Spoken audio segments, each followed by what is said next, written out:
हमारे प्रिय भाई बहनों को यीशु मसीह के नाम से हमारा नमस्कार, अभिनंदन। और आज के बाइबल वचन के लिए आप सबों का हम स्वागत करते हैं। चलिए प्रार्थना करेंगे। प्रभु तूने कहा भजन संहिता 34:5 में, उन्होंने उनके ओर देखा और प्रकाश पा लिया, उनका चेहरा लज्जित नहीं हुआ।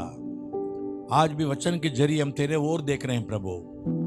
वचन सुनने वाले विश्वास के साथ वचन सुनते हैं, तेरे ओर ताकते हैं, उन सब के चेहरा जीवन प्रकाश में होने दे।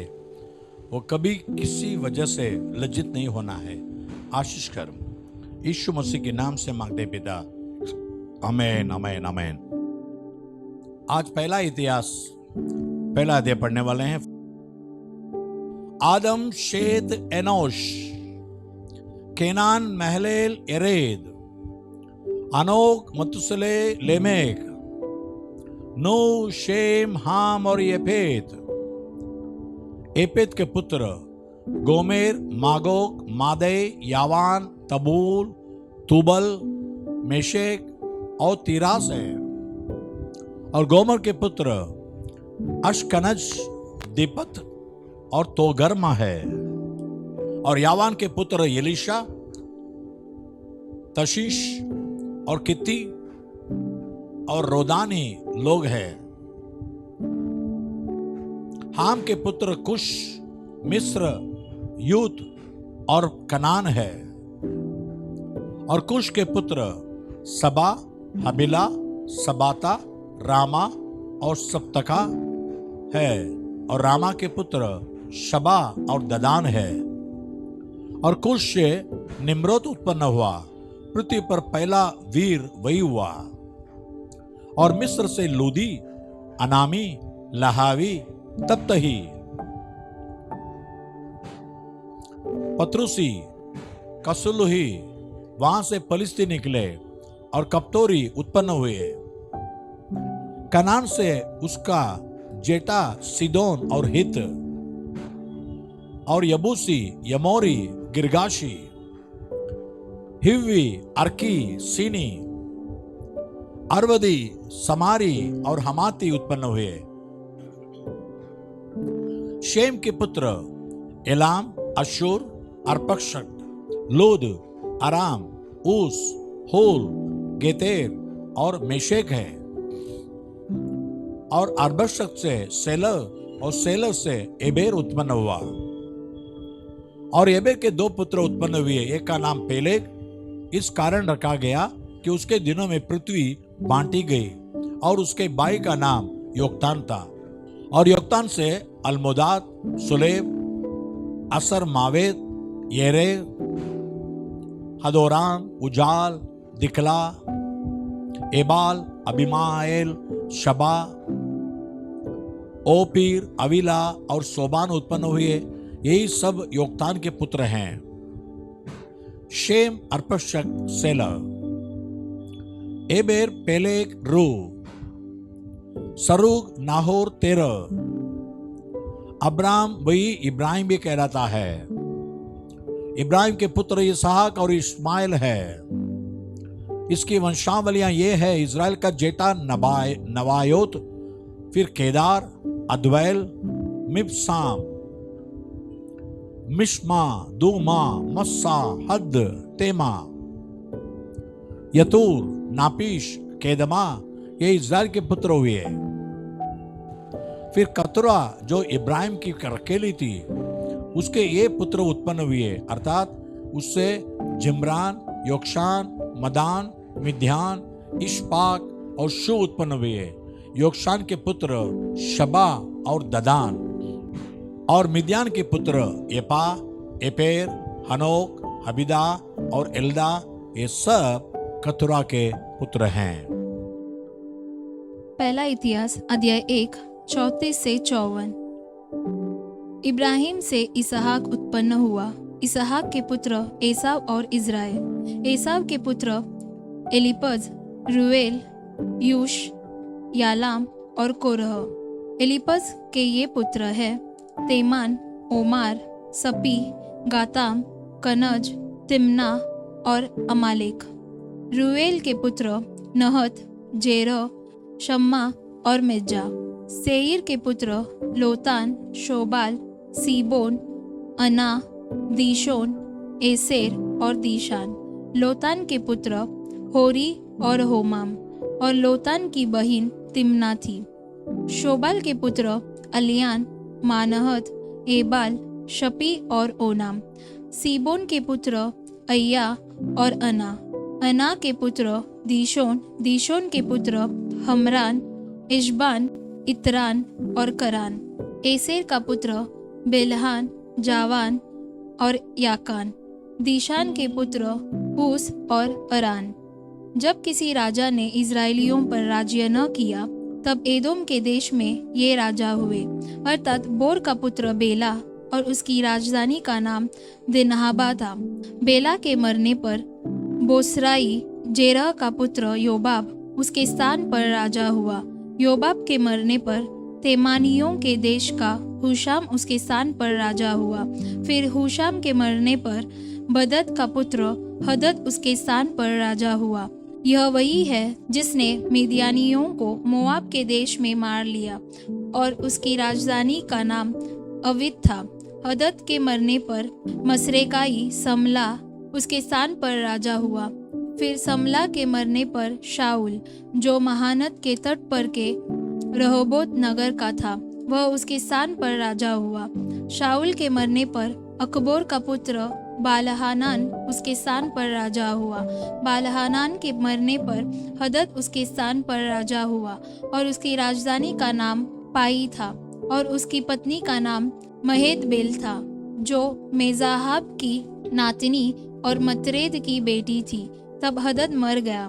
फिर एदोम के अधिपति ये थे, अर्थात अधिपति तिम्ना, अधिपति अलिया, अधिपति यतेत, अधिपति ओहोलिवामा, अधिपति एला, अधिपति पिनोन, अधिपति कनज, अधिपति तेमान, अधिपति मिब्जार, अधिपति मिग्दिएल, अधिपति ईराम। ये एदोम के अधिपति हुए। आमीन। मीका अध्याय 1। यहोवा का वचन जो यहूदा के राजा योताम, आहाज और हिजकिय्याह के दिनों में मोरेशेतवासी मीका को पहुंचा, जिसको उसने शेमरोन और यरूशलेम के विषय में पाया। हे जाति जाति के सब लोगों, सुनो। हे पृथ्वी, तू उस सब समेत जो तुझ में है ध्यान दे। प्रभु यहोवा तुम्हारे विरुद्ध वरन परमेश्वर अपने पवित्र मंदिर में से तुम पर साक्षी दे, क्योंकि देख, यहोवा अपने पवित्र स्थान से बाहर निकल रहा है, और वह उतरकर पृथ्वी के ऊंचे स्थानों पर चलेगा। पहाड़ उसके नीचे गल जाएंगे, और तराई ऐसे फटेंगी जैसे मोम आग की आंच से, और पानी जो घाट से नीचे बहता है। यह सब याकूब के अपराध और इज़राइल के घराने के पाप के कारण होता है। याकूब का अपराध क्या है? क्या सामरिया नहीं? और यहूदा के ऊंचे स्थान क्या है? क्या यरूशलेम नहीं? इस कारण मैं सामरिया को मैदान में का डेर बना दूंगा, और दाख का बगीचा बनाऊंगा, और मैं उसके पत्थरों को खड्ड में लुढ़का दूंगा, और उसकी नींव उखाड़ दूंगा। उसकी सब खुदी हुई मूर्तें टुकड़े टुकड़े की जाएंगी, और जो कुछ उसने चिनाला करके कमाया है वह आग से भस्म किया जाएगा, और उसकी सब प्रतिमाओं को मैं चकनाचूर करूंगा, क्योंकि चिनाले ही की कमाई से उसने उनका संचय किया है, और वह फिर चिनाले की सी कमाई हो जाएगी। इस कारण मैं छाती पीट कर हाय हाय करूंगा। मैं लूटा हुआ सा और नंगा चला फिरा करूंगा। मैं गिदड़ों के समान चिल्लाऊंगा और शुतुरमुर्गों के समान रोऊंगा, क्योंकि उसका गाँव असाध्य है, और विपत्ति यहूदा पर भी आ पड़ी, वरन वह मेरे जाति भाइयों पर पड़कर यरूशलेम के फाटक तक पहुंच गई है। गत नगर में इसकी चर्चा मत करो और मत रो। बेतापरा में धूलि में लोटपोट करो। हे शापिर की रहने वाली नंगी होकर निर्लज्ज चली जा। सानान की रहने वाली नहीं निकल सकती। बेतेसेल के रोने पीटने के कारण उसका शरण स्थान तुमसे ले लिया जाएगा, क्योंकि सारोद की रहने वाली तो कुशल की बात जोते जोते तड़प गई है, क्योंकि यहोवा की ओर से यरूशलेम के फाटक तक विपत्ति आ पहुंची है। हे लाकिश की रहने वाली, अपने रथों में वेग चलने वाले घोड़े जोत, तुझी से सियोन की प्रजा के पाप का आरंभ हुआ, क्योंकि इज़राइल के अपराध तुझी में पाए गए। इस कारण तू गत के मोरे शेत को दान देकर दूर कर देगा। अकजीब के घर से इज़राइल के राजा धोखा ही खाएंगे। हे मारेशा की रहने वाली, मैं फिर तुझ पर एक अधिकारी ठहराऊंगा और इज़राइल के प्रतिष्ठित लोगों को अदुल्लाम में आना पड़ेगा। अपने दुलारे लड़कों के लिए अपना केश कटवा कर सिर मुंडा, वरन अपना पूरा सिर गिद्ध के समान गंजा कर दे, क्योंकि वे बंदी होकर तेरे पास से चले गए हैं। आमीन। आज मीका दूसरा अध्याय में आएंगे। हाय उन पर जो बिछौनों पर पड़े हुए बुराइयों की कल्पना करते और दुष्ट कर्म की इच्छा करते हैं और बलवंत होने के कारण बोर को दिन निकलते ही वे उसको पूरा करते हैं। वे खेतों का लालच करके उन्हें छीन लेते हैं और घरों का लालच करके उन्हें भी लेते हैं और उसके घराने समेत पुरुष पर और उसके निज भाग समेत किसी पुरुष पर अंधेर और अत्याचार करते हैं। इस कारण यहोवा यूं कहता है, मैं इस कुल पर ऐसी विपत्ति लादने पर हूं जिसके नीचे से तुम अपनी गर्दन हटा न सकोगे, क्योंकि वह विपत्ति का समय होगा। उस समय एक अत्यंत शोक का गीत दुष्टांत की रीति पर गाया जाएगा। हम तो सर्वनाश हो गए, वह मेरे लोगों के बाग को बिगाड़ता है। हाय वह मुझसे कितनी दूर कर देता है। वह हमारे खेत बलवा करने वालों को दे देता है। इस कारण तेरा ऐसा कोई न हो जो यहोवा की मंडली में चिट्ठी डालकर नापने की डोरी डाले। बकवासी कहा करते हैं कि बकवास न करो, इन बातों के लिए न कहा करो, ऐसे लोगों में से अपमान न मिटेगा। ये याकूब के घराने, क्या यह कहा जाए कि यहोवा का आत्मा अधीर हो गया है? क्या ये काम उसी के किए हुए हैं? क्या मेरे वचनों से उनका भला न होता जो सीधाई से चलता है? पर तो कल की बात है कि मेरी प्रजा शत्रु बनकर मेरे विरुद्ध उठी है। तुम शांत और बोले बाले रहियों के तन पर से चादर छीन लेते हो, जो लड़ाई का विचार न करके निधड़क चले जाते हैं। मेरी प्रजा की स्त्रियों को तुम उनके सुख दामों से निकाल लेते हो और उनके नन्हे बच्चों से तुम मेरी दी हुई उत्तम वस्तुएं सर्वदा के लिए छीन लेते हो। उठो चले जाओ, क्योंकि यह तुम्हारा विश्राम स्थान नहीं है। इसका कारण वह अशुद्धता है जो कठिन दुख के साथ तुम्हारा नाश करेगी। यदि कोई झूठी आत्मा से चलता हुए झूठी और व्यर्थ बातें कहे और कहे कि मैं तुम्हें नित्य दाख मधु और मदिरा के लिए प्रचार सुनाता हूं, तो वही इन लोगों का भविष्यद्वक्ता ठहरेगा। ये याकूब, मैं निश्चय तुम सबों को इकट्ठा करूंगा। मैं इस्राएल के बचे हुओं को निश्चय इकट्ठा करूंगा और बोसरा की भीड़ बकरियों की नाई एक संग रखूंगा। उस झुंड की नाई जो अच्छी चराई में हो, वे मनुष्य की बहुतायत के मारे कोलाहल मचाएंगे। उनके आगे आगे बाड़े का तोड़ने वाला गया है, इसलिए वे भी उसे तोड़ रहे हैं और फाटक से होकर निकल जा रहे हैं। उनका राजा उनके आगे गया, अर्थात यहोवा उनका सरदार और अगुवा है। मीका तीसरा अध्याय। और मैंने कहा, ये याकूब के प्रधानों, ये इस्राएल के घराने के न्यायियों, सुनो, क्या न्याय का भेद जानना तुम्हारा काम नहीं? तुम तो भलाई से बैर और बुराई से प्रीति रखते हो, मानो तुम लोगों पर से उनकी खाल और उनकी हड्डियों पर से उनका मांस उघेड़ लेते हो। वरन तुम मेरे लोगों का मांस खा भी लेते और उनकी खाल उधेड़ते हो। तुम उनकी हड्डियों को हांडी में पकाने के लिए टुकड़े टुकड़े करते हो।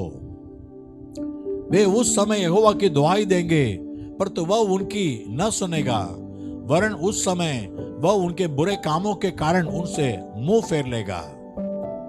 यहोवा का वचन है कि जो भविष्यद्वक्ता मेरी प्रजा को भटका देते हैं और जब उन्हें खाने को मिलता है तब शांति शांति पुकारते हैं और यदि कोई उनके मुंह में कुछ न दे तो उसके विरुद्ध युद्ध करने को तैयार हो जाते हैं। इस कारण तुम पर ऐसी रात आएगी कि तुमको दर्शन न मिलेगा और तुम ऐसे अंधकार में पड़ोगे कि बावी न कह पा सकोगे। भविष्यद्वक्ता के लिए सूर्य अस्त होगा और दिन रहते उन पर अंधियारा छा जाएगा। दर्शी लज्जित होंगे और बावी कहने वालों के मुंह खाले होंगे और वे सब के सब अपने ओंठों को इसलिए डांपेंगे कि परमेश्वर की ओर से उत्तर नहीं मिलता। पर तो मैं तो यहोवा की आत्मा से शक्ति, न्याय और पराक्रम पाकर परिपूर्ण हूं कि मैं याकूब को उसका अपराध और इस्राएल को उसका पाप जता सकूं। ये याकूब के घराने के प्रधानों, ये इस्राएल के घराने के न्यायियों, हे न्याय से घृणा करने वालों और सब सीधी बातों की टेढ़ी मेढ़ी करने वालों, यह बात सुनो। तुम सिय्योन को हत्या करके और यरूशलेम को कुटिलता करके दृढ़ करते हो। उसके प्रधान घूस ले लेकर विचार करते और याजक दाम ले लेकर व्यवस्था देते हैं और भविष्यद्वक्ता रुपये के लिए बावी कहते हैं। तो भी वे यह कहकर यहोवा पर भरोसा रखते हैं, यहोवा हमारे बीच में है, इसलिए कोई विपत्ति हम पर न आएगी।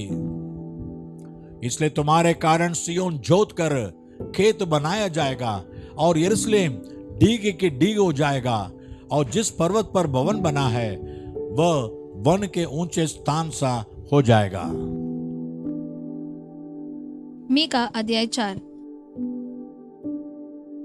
अंत के दिनों में ऐसा होगा कि यहोवा के भवन का पर्वत सब पहाड़ों पर दृढ़ किया जाएगा और सब पहाड़ियों से अधिक ऊंचा किया जाएगा और हर जाति के लोग दारा के समान उसकी ओर चलेंगे और बहुत सी जातियों के लोग जाएंगे और आपस में कहेंगे, आओ हम यहोवा के पर्वत पर चढ़कर याकूब के परमेश्वर के भवन में जाएं। तब वह हमको अपने मार्ग सिखाएगा और हम उसके पत्तों पर चलेंगे, क्योंकि यहोवा की व्यवस्था सिय्योन से और उसका वचन यरूशलेम से निकलेगा। वह बहुत से देशों के लोगों का न्याय करेगा और दूर दूर तक की सामर्थी जातियों के झगड़ों को मिटाएगा। इसलिए वे अपनी तलवारें पीटकर हल के फाल और अपने बालों से हंसियां बनाएंगे। तब एक जाति दूसरी जाति के विरुद्ध तलवार फिर न चलाएगी और लोग आगे को युद्ध विधियां न सीखेंगे, परंतु वे अपनी अपनी दाखलता और अंजीर के वृक्ष तले बैठा करेंगे और कोई उनको न डराएगा। सेनाओं के यहोवा ने यही वचन दिया है। सब राज्यों के लोग तो अपने अपने देवता का नाम लेकर चलते हैं, परंतु हम लोग अपने परमेश्वर यहोवा का नाम लेकर सदा सर्वदा चलते रहेंगे। यहोवा की यह वाणी है, उस समय मैं प्रजा के लंगड़ों को और जबरन निकाले हुओं को और जिनको मैंने दुख दिया है उन सब को इकट्ठे करूंगा और लंगड़ों को मैं बचा रखूंगा और दूर किए हुओं को एक सामर्थी जाति कर दूंगा और यहोवा उन पर सिय्योन पर्वत के ऊपर से सदा राज्य करता रहेगा। हे एदेर के गुम्मट, हे सिय्योन की पहाड़ी, पहली प्रभुता अर्थात यरूशलेम का राज्य तुझे मिलेगा। अब तू क्यों चिल्लाती है? क्या तुझ में कोई राजा नहीं रहा? क्या तेरा युक्ति करने वाला नष्ट हो गया, जिससे जचा स्त्री के समान तुझे पीड़ा उठती है? हे सिय्योन की बेटी, जचा स्त्री के समान पीड़ा उठाकर उत्पन्न कर, क्योंकि अब तू घड़ी में से निकलकर मैदान में बसेगी, वरन बेबीलोन तक जाएगी, वही तू छुड़ाई जाएगी, अर्थात वही यहोवा तुझे तेरे शत्रुओं के वश में से छुड़ा लेगा। अब बहुत सी जातियां तेरे विरुद्ध इकट्ठी होकर तेरे विषय में कहेंगी, सिय्योन अपवित्र की जाए और हम अपनी आंखों से उसको निहारे, परंतु वे यहोवा की कल्पनाएं नहीं जानते, न उसकी युक्ति समझते हैं कि वह उन्हें ऐसा बटोर लेगा जैसे कलिहान में पुले बटोरे जाते हैं। हे सिय्योन, उठ और दावनी कर, मैं तेरे सींगों को लोहे के और तेरे खुरों को पीतल के बना दूंगा और तू बहुत सी जातियों को चूर चूर करेगी और उनकी कमाई यहोवा को और उनकी धन संपत्ति पृथ्वी के प्रभु के लिए अर्पण करेगी। आमीन। मीका अध्याय 5। अब हे बहुत दलों की स्वामिनी, दल बांध बांध कर इकट्ठी हो, क्योंकि उसने हम लोगों को घेर लिया है। वे इज़राइल के न्यायी के गाल पर सोंटा मारेंगे।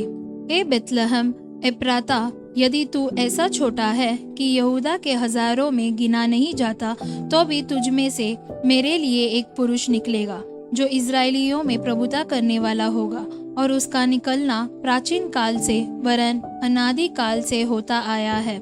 इस कारण वह उनको उस समय तक त्यागे रहेगा जब तक जचा उत्पन्न न करे। तब इज़राइलियों के पास उसके बचे हुए भाई लौटकर उनसे मिल जाएंगे, और वह खड़ा होकर यहोवा की दी हुई शक्ति से और अपने परमेश्वर यहोवा के नाम के प्रताप से उनकी चरवाही करेगा। वे सुरक्षित रहेंगे, क्योंकि अब वह पृथ्वी की चोर तक महान ठहरेगा। वह शांति का मूल होगा। जब अशुरी हमारे देश पर चढ़ाई करे और हमारे राजभवनों में पाँव रखे, तब हम उनके विरुद्ध 7 चरवाहे वरन 8 प्रधान मनुष्य खड़ा करेंगे, और वे अशुर के देश को वरन प्रवेश के स्थानों तक निम्रोद के देश को तलवार चलाकर मार लेंगे। और जब अशुरी लोग हमारे देश में आए और उसकी सीमा के भीतर पाँव रखे, तब वही पुरुष हमको उनसे बचाएगा। तब याकूब के बचे हुए लोग बहुत राज्यों के बीच ऐसा काम देंगे, जैसा यहोवा की ओर से पड़ने वाली ओस और घास पर की वर्षा, जो किसी के लिए नहीं ठहरती और मनुष्यों की बाट नहीं जोती।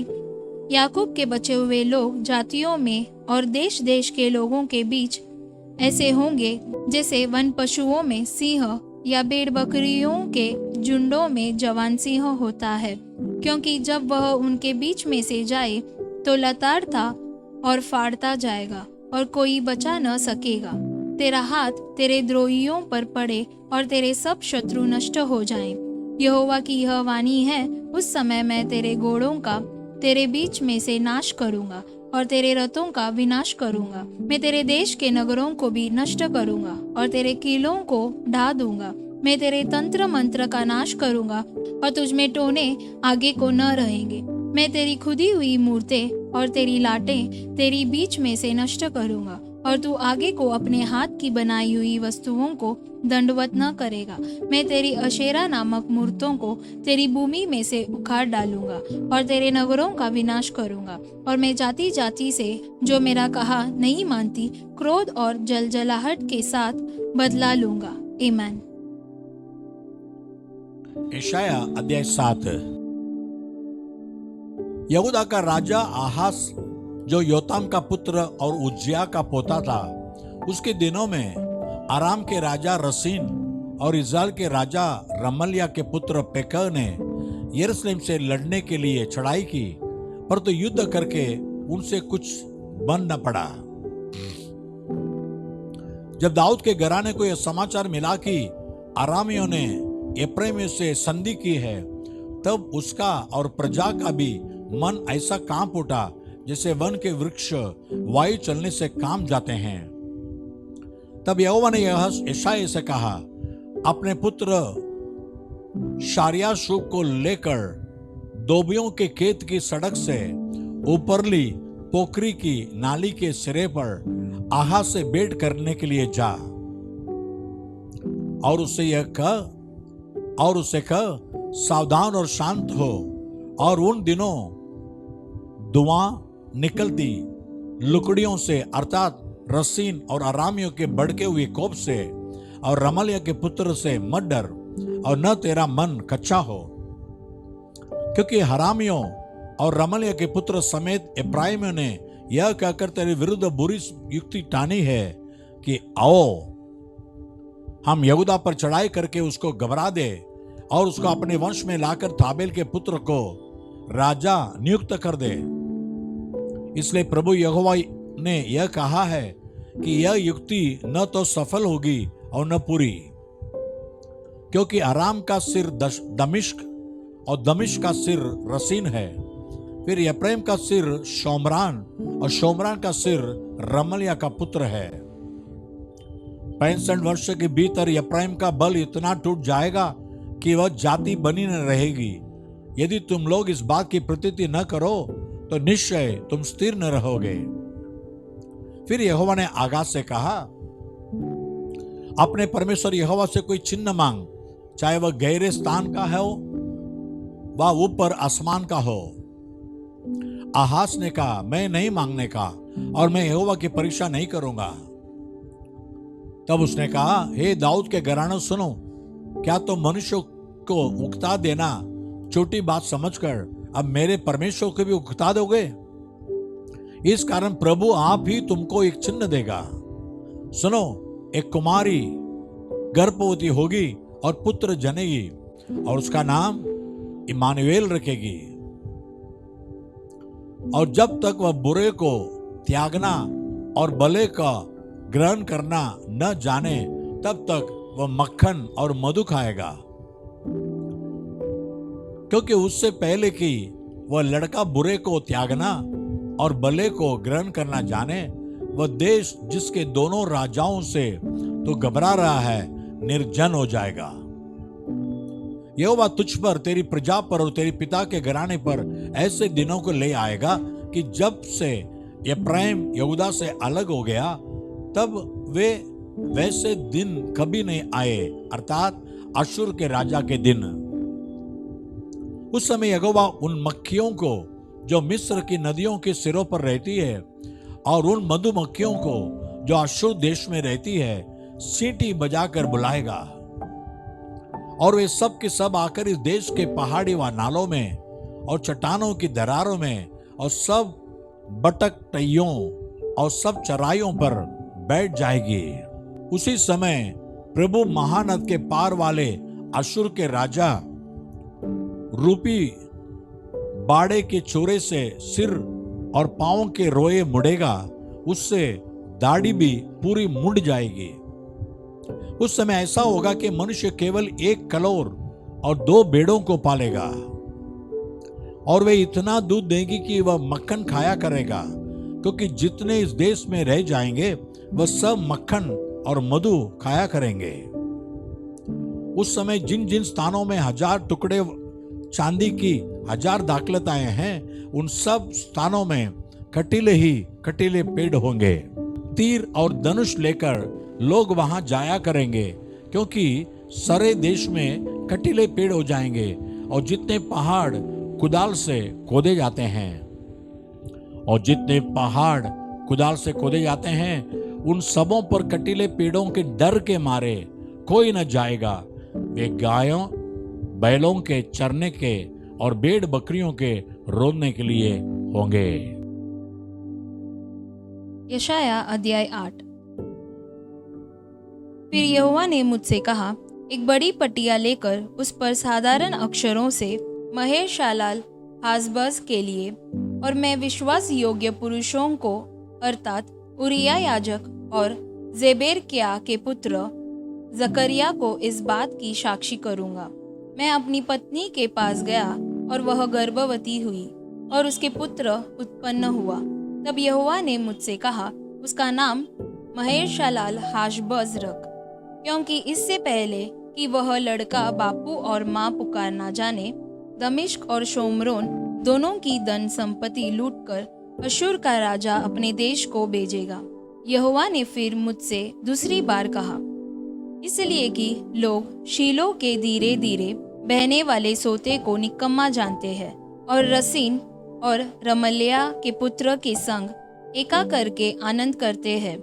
इस कारण सुन, प्रभु उन पर उस प्रबल और गहीरे महानद को, अर्थात अश्शूर के राजा को उसके सारे प्रताप के साथ चढ़ा लाएगा, और वह उनके सब नालों को भर देगा और सारे तटों से चलक कर बहेगा, और वह यहूदा पर भी चढ़ आएगा और बढ़ते बढ़ते उस पर चढ़ेगा और गले तक पहुंचेगा। और हे इमानुएल, तेरा समस्त देश उसके पंखों के फैलने से डंप जाएगा। हे लोगों, हल्ला करो तो करो, परंतु तुम्हारा सत्यानाश हो जाएगा। हे पृथ्वी के दूर दूर देश के सब लोगों, कान लगाकर सुनो। अपनी अपनी कमर कसो तो कसो, परंतु तुम्हारे टुकड़े टुकड़े किए जाएंगे। अपनी कमर कसो तो कसो, परंतु तुम्हारा सत्यानाश हो जाएगा। तुम युक्ति करो तो करो, परंतु वह निष्फल हो जाएगी। तुम कुछ भी कहो, परंतु तुम्हारा कहा हुआ ठहरेगा नहीं, क्योंकि परमेश्वर हमारे संग है। क्योंकि यहोवा दृढ़ता के साथ मुझसे बोला और इन लोगों की सी चाल चलने को मुझे मना किया और कहा, जिस बात को ये लोग राजद्रोह कहें उसको तुम राजद्रोह न कहना, और जिस बात से वे डरते हैं उससे तुम न डरना और न भय खाना। सेनाओं के यहोवा ही को पवित्र जानना, उसी का डर मानना और उसी का भय रखना, और वह शरण स्थान होगा। परंतु इज़राइल के दोनों घरानों के लिए ठोकर का पत्थर और टेस की चट्टान, और यरूशलेम के निवासियों के लिए फंदा और जाल होगा, और बहुत से लोग ठोकर खाएंगे।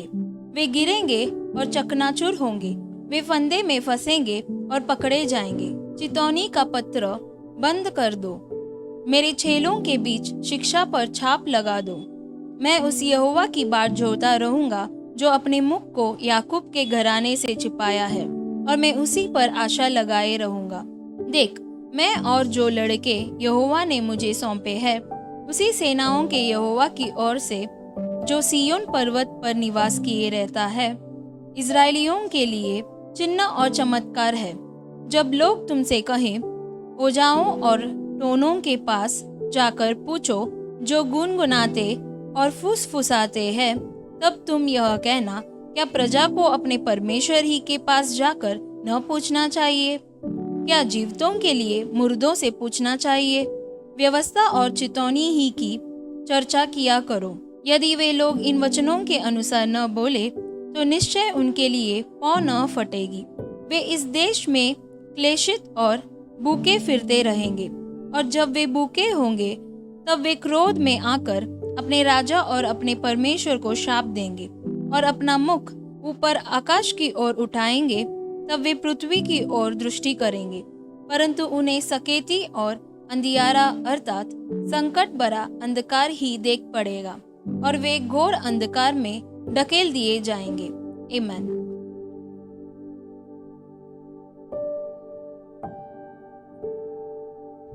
आप प्रार्थना करेंगे इस अध्याय 14 वचन में प्रभु स्वयं आप ही एक चिन्ह आपको देगा। एक कुमारी गर्भवती होगी और बेटे को जन्म हो, उसका नाम इम्मानुएल रहेगा। हाँ, यीशु मसीह के बारे में लिखा है, यीशु मसीह वैसे पैदा हुआ। मत्ती 1:23 के अनुसार, मैथ्यू 1:23, यीशु का नाम इम्मानुएल। इम्मानुएल का मतलब परमेश्वर हमारे संग है। वो इम्मानुएल आपके संग भी रहेगा। प्यारे परमेश्वर, धन्यवाद, तेरा नाम इम्मानुएल, परमेश्वर हमारे संग है। आज वचन सुनने वाले हर एक के संग तू रहकर उनको चेतावनी दे, मार्गदर्शन कर, सही रास्ते पे चला और तेरे आशीष से भर दे।